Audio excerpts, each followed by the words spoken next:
Les vidéos qu'on va regarder aujourd'hui, de ce que j'ai vu, alors il y a lui, Mayolek, Disneyphile, qui lui a fait une vidéo, alors j'ai pas encore regardé, je crois que j'ai regardé rapidement. Je suis tombé sur sa vidéo, j'ai regardé rapidement, puis je me suis dit ouais ça a l'air d'être sympa. Et après j'ai pas regardé. Je crois que j'en avais vu une autre. Ah oui, puis il y a lui là, Tinema, qui lui aussi, on va regarder sa vidéo parce qu'il a fait une vidéo sur le film. On va commencer par la vidéo de Mayolek. Bonjour, je suis Mayolek et je suis Disneyphile. Il a fait une vidéo de 26 minutes, à peu près comme moi. Je pense qu'il y aura certainement des trucs qui vont revenir. Je me suis dit, bah, ça devrait aller. Je devrais pas y avoir 15 000 trucs en commun. Mais je pense que finalement, après l'écriture sur le film, je pense qu'il y aura certainement des trucs qu'on va dire en commun. Après, c'est normal, on parle du même sujet. Touriste aussi le vivant. Et Pixar leur a piqué l'idée 8 ans plus tard. C'est ce que j'ai dit, mais du coup, c'est pas qu'ils lui ont piqué l'idée, c'est que techniquement, il y a eu les mêmes scénarios. Bah oui, après, techniquement, oui, Pixar a repris l'idée, ça c'est clair. Pourquoi Toy Story est resté dans la mémoire et pas tant ce film-là, alors qu'avec un concept pareil, au moins on devrait s'en souvenir? Les réponses sont très faciles à discerner, mais on va voir ça dans le détail. En avant pour le petit grippin courageux. Ok. Waouh! L'ambiance d'intro qui colle à fond au titre. On devrait faire pareil pour d'autres films Disney. Ça c'est vrai, ça, la ferme se rebelle. Mais je crois que le titre d'ailleurs en anglais est un peu plus joli que le titre en français. Mais je me trouve que c'était sombre en fait l'entrée. Je trouvais surtout que c'était un peu sombre pour un film qui a pas l'air d'être glauque, tu vois. Oh punaise, j'adorerais avoir un aspirateur qui fait son boulot tout seul pendant que je suis pas là. Hein. Bon, il a fait la même vanne que moi. J'ai relié ça aux appareils connectés, mais effectivement, oui, l'aspirateur qui fait le ménage quand t'es pas là. C'est évident qu'on allait avoir des trucs en commun, c'est normal. Une couverture, une radio, une lampe, un aspirateur et un climatiseur. Pourquoi seulement eux? C'est pas clair. Je pensais que c'était exclusif aux objets électriques. Le frigo, lui, n'est pas vivant. Alors, j'ai pas... Quand il traîne le frigo, j'ai marqué le frigo est vivant avec un point d'interrogation. Ce qui est d'autant plus con parce que... Alors, spoiler, mais dans le 3, des frigos sont vivants. Donc, effectivement, c'est pas logique. Le frigo était peut-être handicapé. De leur journée, à part se disputer. Pendant un gros quart d'heure de film. Alors, évidemment, il a parlé des disputes. Il y en a tellement dans le film, c'est lunaire, je te jure. L'ambiance est électrique, le courant ne passe pas bien entre eux. Et les jeux de mots. Je pense qu'il va relever les jeux de mots parce qu'il y en a tellement dans le film. J'ai même pas parlé des jeux de mots, mais ils en font tellement que moi-même j'en ai fait pour vanner un peu en mode. Genre, il va péter un plomb, littéralement. Peut-être comme moi, avec un corps en PLS. Le frigo, c'était peut-être un cadavre de frigo. J'ai pas mieux. Et puis c'est un thème du film aussi. Essayez de vous enfoncer ça dans le crâne. Ah bah voilà, il parle, c'est ce que j'allais dire, il parle des... En fait, j'arrive en regardant la vidéo à voir un peu de quoi il va parler parce que quand tu fais une analyse, tu sais un peu comment tu veux introduire les trucs et tout. Essayez de vous enfoncer ça dans le crâne. Il suffit de savoir s'y prendre pour être accueilli à pile ouverte. Je peux certainement faire la lumière sur des sujets passionnants. Là, c'est sûr, Toy Story s'est inspiré. Toi, ça va, ne me cherche pas des crosses, compris? Ah, il a pas relevé les mêmes trucs que moi, ça je l'avais pas vu. Dans les jeux de mots, c'est vrai qu'il y a quelques jeux de mots dans Toy Story, il aurait pu penser à ça. Et alors qu'il s'écoute une petite musique d'ambiance, la couverture réagit. Une voiture! C'est plus une super Wii, c'est une Wii magique que tu as pour arriver à filtrer le son à 2 mètres et entendre le son à 500 mètres. Il a pas tort. J'avais pas pensé à ça, mais il a pas tort. C'est vrai que il y a de la musique, il y a du bruit, et elle arrive à entendre une voiture qui, sur la vidéo, vous allez le voir sur le film, elle est loin la voiture. Oh oui, le maître! Alors, on voit peut-être pas bien sur la vidéo, mais la voiture, quand elle commence à la voir dans le film, elle est hyper loin la voiture. The master? Is it the master? Comment t'as réussi à entendre ça? Ça j'ai pas laissé, mais en gros elle est en train de rêver que le maître arrive, mais c'est faux évidemment. Moi j'ai coupé un peu ce passage là parce que j'arrivais pas à l'introduire de manière bien et du coup je l'ai coupé. Elle s'imagine que c'est son maître chéri qui revient dans un ralenti hollywoodien. Ma couverture!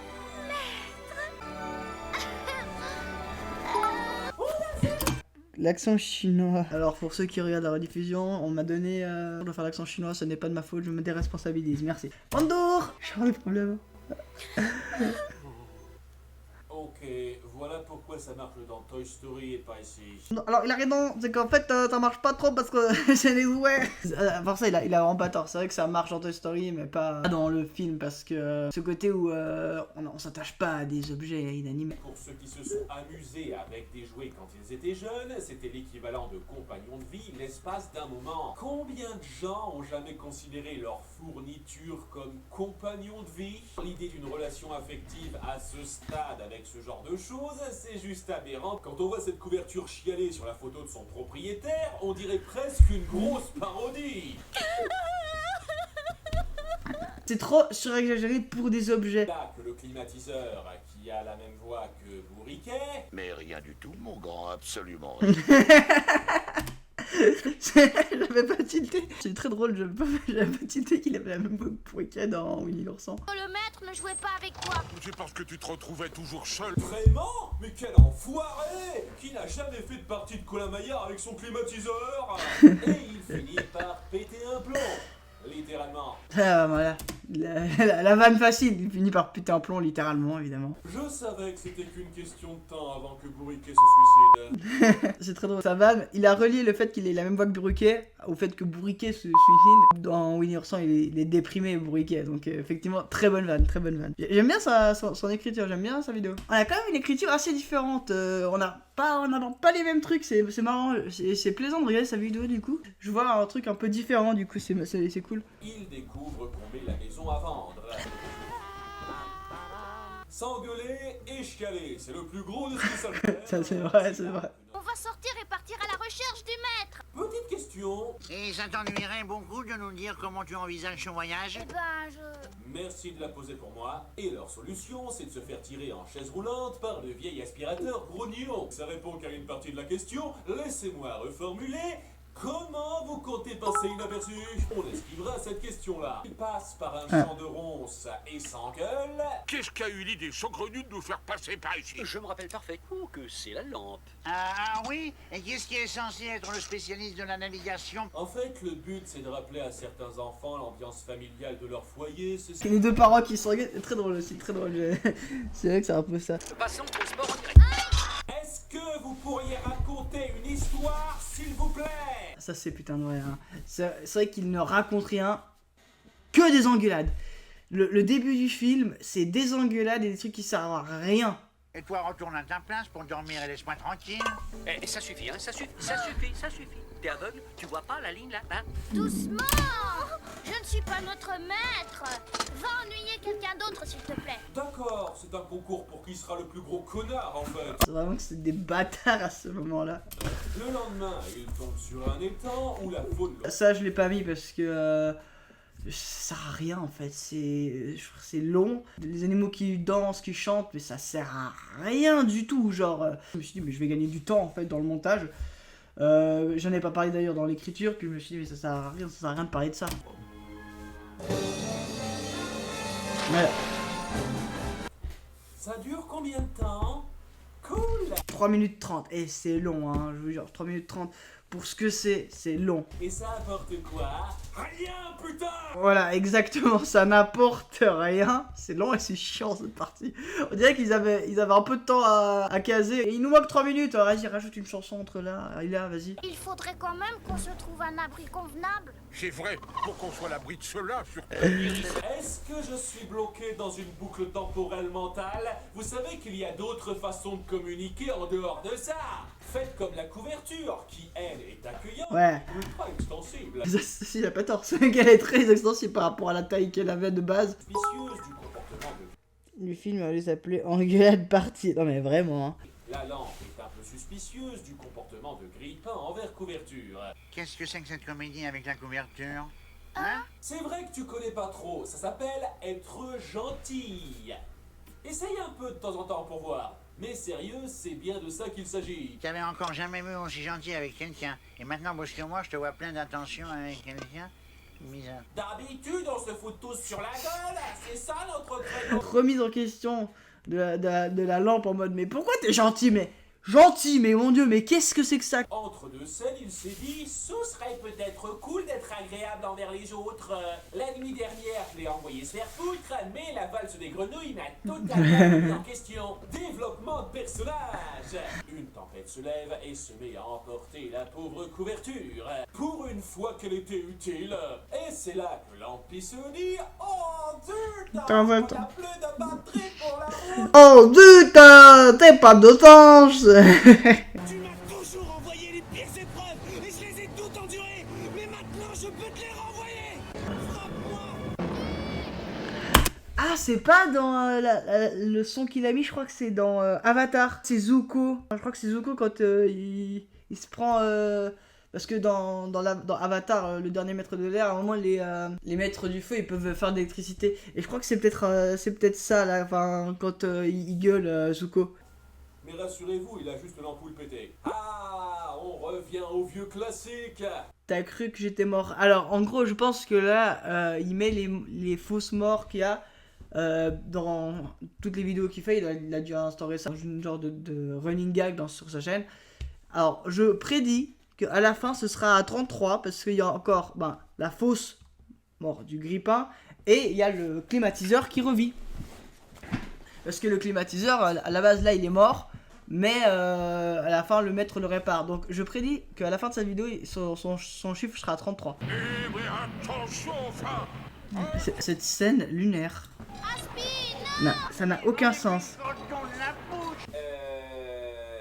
Qu'est-ce qui se passe? Il a vraiment disjoncté. Les accidents arrivent comme ça. Aucune explication. Cette scène a apporté Rien. On est à 45 minutes et j'en suis encore à me demander ce que vous essayez de faire. Ils décident de faire la chaîne pour le passé. Oui, parce qu'ils sont un peu cons aussi. Et vous espérez que Grippin vous portera tous avec ses petits bras musclés de l'autre côté? Bon, ce qui doit arriver, arrive. Oups.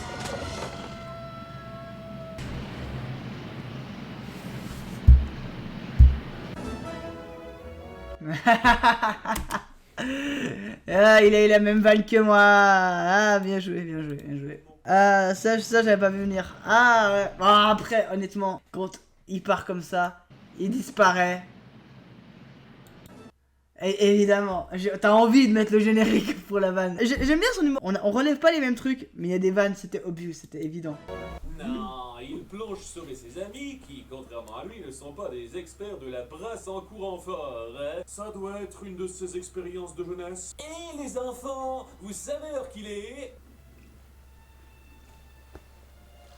L'heure syndicale où le héros se morfond que son plan ne marche pas. Bon, croyez-le ou non, à partir de maintenant, ça commence à être à peu près correct. C'est vrai qu'à partir de ce passage-là, j'ai commencé à avoir une écriture un peu différente parce qu'il y avait moins de trucs à relever, un peu débile, tu vois. J'ai bien senti aussi dans l'écriture qu'à partir de là, ça changeait. Enfin, que c'était un peu, que ça s'enchaînait mieux, on va dire. Il se fait entraîner dans des sables mouvants qui traînaient dans le coin, et ce coup-ci, ils ne l'ont pas cherché. La pure malchance. Et ils ont beau lutter, la nature est trop forte.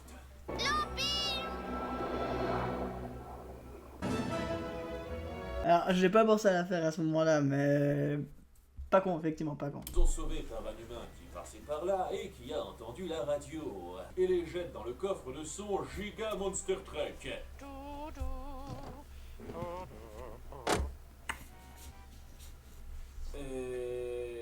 Le coffre était à sa hauteur avant qu'il monte dedans. Ça, Quoi? c'est- Qu'est-ce qu'il dit? Il a une petite voiture. Il a quelque chose à compenser. Alors, il dit quoi? Et les jette dans le coffre de son Giga Monster Truck. Il a dit le coffre était à sa hauteur? Le coffre était à sa hauteur avant qu'il monte dedans. Non? On voit que quand il les jette, regardez bien, Il jette dans le coffre on voit qu'ils s'y sont jetés bien en l'air de son... et que depuis là, ils arrivent vraiment genre depuis en bas et qu'ils sont jetés. Alors, je suis pas d'accord avec lui sur ce truc. Je trouve pas du tout. On voit que c'est jeté depuis le bas vers le haut. C'est beaucoup trop grand. C'est un peu parce qu'on voit pas toute l'image. En fait, j'étais beaucoup trop zoomé depuis tout à l'heure. C'est bon, parfait. procure rien de bon quand il les amène dans son fourre-tout où il rencontre l'homme de plafond Steve Buscemi. Oui, Monsieur Peter, c'est un personnage quelque peu curieux, n'est-ce pas? Il y a un moment donné, un dessinateur s'est dit... C'est un design totalement valable. En fait, ça, j'ai pas relevé, mais c'est complètement con. Dans ma vidéo, je sais pas si vous vous rappelez, à un moment, j'ai dit c'est quoi? C'est un pendu parce qu'il y a une lampe de plafond avec une ampoule pétée, donc qui n'est pas vivante. Et ce truc a l'abat-jour vivant. Mais techniquement, l'abat-jour autour d'une lampe, c'est pas ça qui est électrique. C'est l'ampoule et le câble. C'est cette partie-là qui est vivante. C'est pas... Enfin oui, bah après... Je pense que je vais chercher trop loin pour le film que c'est, excusez-moi. Le gars est en fait un vendeur de pièces détachées qui adore faire de la récup sur les objets qu'il trouve. Ce qui correspond un peu à un boucher pour ces personnages-là.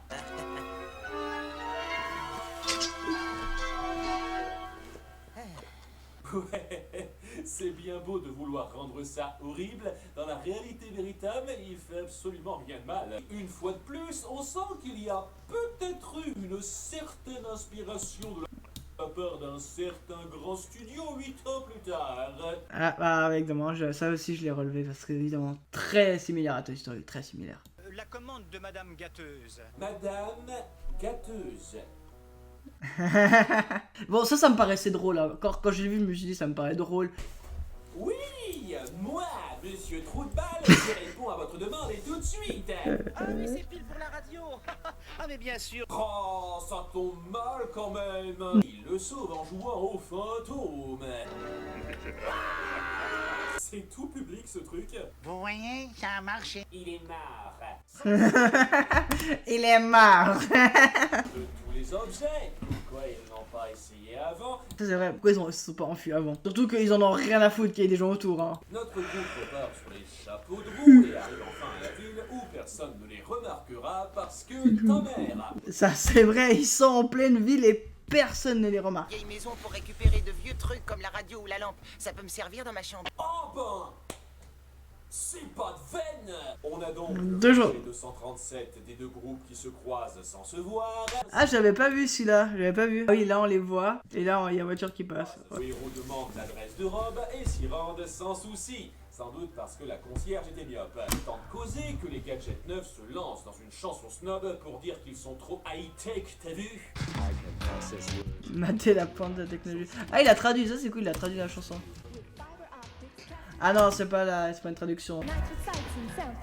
Ah, ça n'a pas pris une ride avant de les jeter à la benne. Dépités par la situation et ressentent la futilité apparente de leur quête dans un passage où on a beaucoup de peine pour eux. C'est même suivi par une chanson marquante qui fait un très bon parallèle où avant de passer à la casse, les carcasses de voitures appuient qu'elles ont fait leur temps. Ah là, il a traduit pas le cœur de vivre sur la dernière ligne, tout ça est passé et perdu. Ce film sait faire de la mise en scène efficace quand il veut. Malheureusement, pas très souvent. Au même moment, Rob cherche de vieux objets pour remplacer ceux qu'il voulait, et la télé essaye de lui indiquer subtilement le bon endroit. Subtil. Vu toute la fanfaronnade qu'il nous lâche, il devrait croire que la télé est possédée, là. Ce qui est plus ou moins le cas. Oui, effectivement. Ils se rendent à la décharge pour rechercher du matos, et nos héros sont contents de le voir. C'est notre maître. Regardez, il est là. Attendez, il manque un truc que Disney était obligé de faire à l'époque. Un grand méchant de fin. Oui, pour une raison qui m'échappe un peu, la grue aimantée du coin tient absolument à faire casser ces ustensiles-là. Si bien que quand Rob trouve enfin ses objets chéris, eh ben ça ne dérange pas notre grue de le compter comme perte acceptable. Perte acceptable. Alors moi je trouve plutôt que c'était une tentative de meurtre. Hein. On n'aurait pas pu avoir une backstory un peu poussée sur ce gars? Psychologiquement parlant, il y a le potentiel pour avoir quelque chose de bien tordu. Notre grippin courageux voit ceci et se sacrifie héroïquement pour empêcher la catastrophe.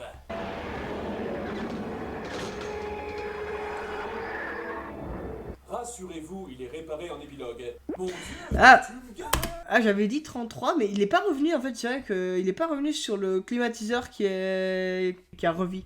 Donc non, tu devrais être à 33, le climatiseur n'est pas mort. Le climatiseur, il aurait dû avoir un t'as cru que j'étais mort. Si le grippin saute et meurt, c'est un suicide ou pas vu que c'est un objet? C'est un sacrifice, mais... En fait, la question c'est, est-ce que si tu te sacrifies pour sauver quelqu'un, est-ce que c'est un suicide? Ah, bonne question. Croyez-le ou non, ça a connu suffisamment de succès pour générer une franchise. C'était Mayolek, et n'oubliez pas d'être Disneyfield. Et ça, c'est le 2, le petit grippin courageux à la rescousse, qui était très bien d'ailleurs, qui était aussi cool.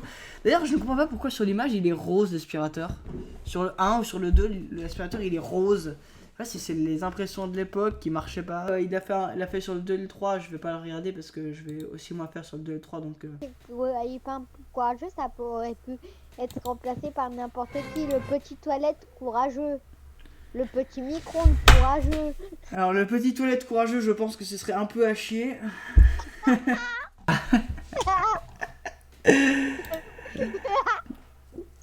est pas mal du tout. On va regarder celle de Tinema. Bonjour à tous. Alors je pense que la vidéo évidemment, hein, c'est... j'ai regardé rapidement sa chaîne, je crois que c'est sa première vidéo qu'il a fait sur sa chaîne, donc évidemment on est indulgent, hein, c'est... il s'est essayé, je pense que la vidéo est fait amateur évidemment, comme la première que moi j'ai fait, hein, évidemment. Bonjour à tous. Aujourd'hui, nous allons parler cinéma. D'ailleurs son pseudo Tinema, un tout petit cinéma, très drôle comme pseudo. Continue. Bonjour à tous. Aujourd'hui, nous allons parler cinéma. Et aujourd'hui, j'aimerais parler d'un truc très intéressant quand on parle du 7e art, les frigos. Si, je vous jure, hein, les frigos, on les voit partout dans le cinéma. Surtout à partir des années 70, qui correspond au moment où les frigos ont commencé à être dans la maison de tout le monde. Et c'est là que vous vous demandez sûrement pourquoi je parle de frigo depuis 30 secondes. Eh bien, imaginez si on changeait la place secondaire du frigo pour qu'il devienne un élément scénaristique majeur. On sent vraiment le début des vidéos, mais c'est... Je vois un peu le délire qu'il a. Il a quelques idées, il veut les mettre.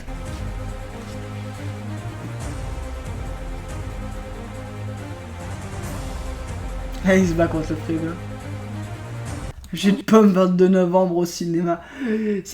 C'est marrant, c'est rigolo. En fait, c'est un peu l'humour qu'on avait sur YouTube. Ça aurait peut-être pu, tu vois, c'est l'humour qu'il y avait au début de YouTube. C'est rigolo comme truc. Tu vois que c'est les débuts quand tu essaies de t'essayer un peu à la vidéo et tout. Il y a un petit concept. Science-fiction. Je viens de la planète Xantar et je dois venger mon frère que tu as tué. Ce n'est pas moi qui ai tué ton frère. En réalité, c'est ça. Il s'éparpille beaucoup, je pense, par rapport au sujet du film. Il a voulu partir sur le délire des objets qui sont vivants et tout ça pour introduire le film en fait. Sœur, qui en fait ton père lui-même était transformé en poudre thermospasmique qu'il a tué à l'aide de son pistolet à dihydrogène chaud. C'est une manière bien compliquée de dire pistolet à eau. Effectivement, c'est bien. En vrai, il y a un bon humour. C'est plutôt rigolo en fait. Il a un petit humour assez rigolo. Je pense qu'il peut être prometteur. D'ailleurs, allez vous abonner à sa chaîne, hein. Tinema. C'est ton d'abonner. Pouce bleu. Sitcom. Ah, je vais me faire une tartine au beurre. Bois de sang par Satan. C'est très drôle en vrai. C'est un peu barré. Mais j'aime beaucoup, c'est très drôle. La vanne des sitcoms est très marrante. Que sert dans le frigo? Oh là là, je peux tout expliquer. Aujourd'hui, j'ai regardé Le Petit Grille-Pain Courageux de Disney parce que j'adore le pain, mais ce que j'aime encore plus, c'est le pain grillé. Bon, lançons-nous dans le film. Ah, lui il a pris la version anglaise, qui est de meilleure qualité. Je pense qu'il a rajouté le titre en vieille police comme le film français en fait. Tu m'aurais écrit, je t'aurais envoyé le film français. J'adore comment le film commence ultra dark alors que le personnage principal sert à griller du pain. Ça c'est pas faux. Enfin, je vois, c'est quoi la vanne? C'est quoi la vanne?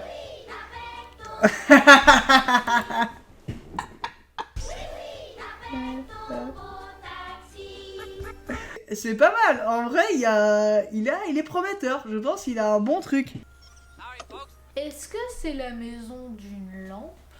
Oui, c'est un peu drôle à relever, mais alors j'aurais pas relevé ça. Mais imaginez la lampe qui est allée dans un bureau immobilier. Ah, ok d'accord, ouais, j'ai compris. Il a fait ça pour faire un sketch sur une lampe qui va dans un bureau immobilier. C'est pour ça qu'il a introduit, ok. Ah ça va, c'est pas mal. Pour introduire cette scène là, il a dû un peu chercher, effectivement. T'es allé un peu loin, mais c'est rigolo. Le résultat, j'imagine qu'il va être drôle. Cette cabane me semble idéale, je souhaiterais l'acquérir. Ça vous fera 50 000 €. Je peux vous faire un chèque? C'est plus compliqué que ça. Tu vas me donner la maison tout de suite. Non, regarde-moi. Ok? Très drôle, très drôle. Wow, c'est rigolo. En fait, je pense que c'est dans sa manière d'écriture. Il avait l'idée de ce sketch. Et ensuite, il a voulu l'introduire un peu comme il a pu. Et du coup, bon, l'idée du sketch est drôle. Genre la lampe qui t'éclaire à mort, c'est pas mal. Langue, en réalité, c'est la lampe qui squatte le lit de son maître pendant qu'il n'est pas là. Après, il revient le truc. Mais je vois comment t'as voulu faire pour introduire ta scène et après revenir sur le truc. Mais ça, c'est pas c'est bien introduit, ça va. C'est pas mal. Oh, pourquoi il y a une tartine de pain vivante dans son lit? Parce que ça, me faites pas croire que c'est une couverture. Ça, c'est une tartine de pain de mie. Ouais, je vois le côté un peu blanc et tout. Oui, c'est vrai qu'on pourrait penser à une tartine de pain. T'as pas dû voir des couvertures, c'est un vieil appareil à part ça, les couvertures chauffantes. Hein. Alors l'histoire. Le toaster et ses amis sont tristes parce que leur maître est parti. Donc ils nettoient la maison depuis 2000 jours. Ce qui les enjaille pas des masses, sauf quand il y a de la musique. Il y a de la joie. Et là, nos acolytes voient une voiture au loin. C'est leur maître qui est de retour. Heureusement que leur maison est dans un coin paumé, parce que si ça se passait à Paris et qu'il fallait guetter chaque voiture qui passe pendant 200 jours, on va pas se le cacher, ça va être compliqué. Donc, non sans une certaine grâce, le gamin arrive. Vous savez quoi? Ce n'était qu'une hallucination. Ah, bah c'est tout simplement une hallucination. Collective. Et c'est là, normalement, que vous vous dites, oh, il manque un méchant à cette histoire. Et le méchant, c'est le climatiseur. Tiens, vous entendez vous souffler dessus. Je vais vous rafraîchir à mort. On leur explique que leur maître, il va pas revenir. Ils s'engueulent. J'ai jaloux.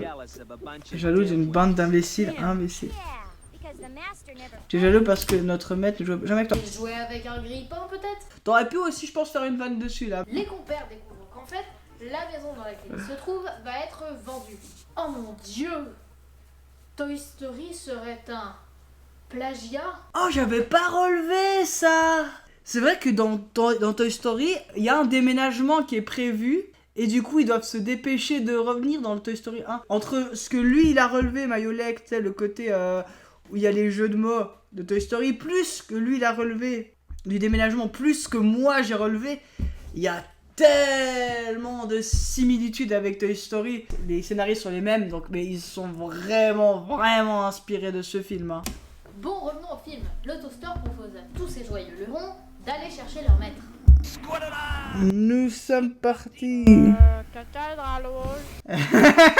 Très drôle, c'est pas mal, j'aime bien son humour. Il y a quand même des bons passages. Et j'aimerais beaucoup vous parler plus du film, mais il n'y a rien à raconter sur l'histoire du film. En fait, lui, il a sauté vraiment toute la partie inintéressante au milieu. Que Mayolek et moi, on a essayé de survoler avec des vannes et tout. Mais c'est vrai qu'il n'y a pas grand chose à dire. Surtout, elle sert à rien. Les 3 quarts du film, c'est soit des engueulades, soit de la balade en aspirateur. Ils découvrent le monde extérieur, mais on va pas se le cacher. Un peu chiant. C'est chiant. Et ils traversent le monde, et il se passe rien, et on s'ennuie. Et on cherche un résumé sur Google parce que c'est long, 1h30. Oh le flemmard. Et moi, je l'ai regardé en entier ce film plusieurs fois pour le montage. Un peu flemmard. Et on se rend compte que personne n'a eu la patience d'aller jusqu'au bout. Ton matelas est là.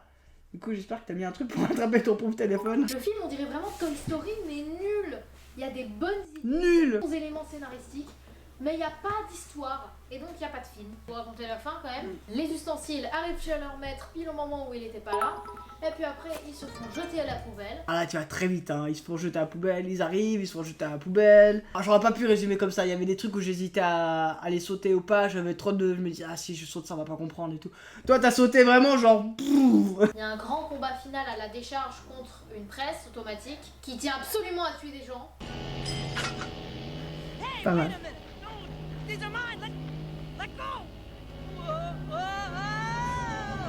L'amour du travail bien fait, sûrement. Le grippin nous fait un magnifique « T'as cru que j'étais mort, mais en fait non ». Ils se réunissent tous et eurent beaucoup d'enfants. Attendez, non, pas ça. C'est absurde parce que le gamin joue avec ses appareils utilitaires. Il les aime tellement qu'il joue avec. Ah, la pauvreté. Ah, c'est dommage, je pense que t'as pensé à mettre cette scène après coup et du coup il l'a rajoutée à la fin alors que t'aurais dû la mettre au milieu. Je pense que t'aurais dû... Alors bon, après t'as tourné ça un autre jour, ça se voit. Mais t'aurais dû la mettre au début, quitte à ce que ce soit pas le même éclairage. C'est ce que j'ai fait dans Rudolph, par exemple. J'avais retourné des scènes avec la même tenue, avec un éclairage qui était quand même un peu différent. Et ça rendait à peu près bien, mais on voyait que c'était pas tourné le même jour. Le problème avec ce film, c'est qu'on dirait vraiment une version pas finie de Toy Story. Les deux films abordent globalement les mêmes sujets. Il y a un concept original, mais il n'y a pas d'histoire. Et donc on dirait que le film, il est pas cuit. Personne dans le monde ne marche du même pas.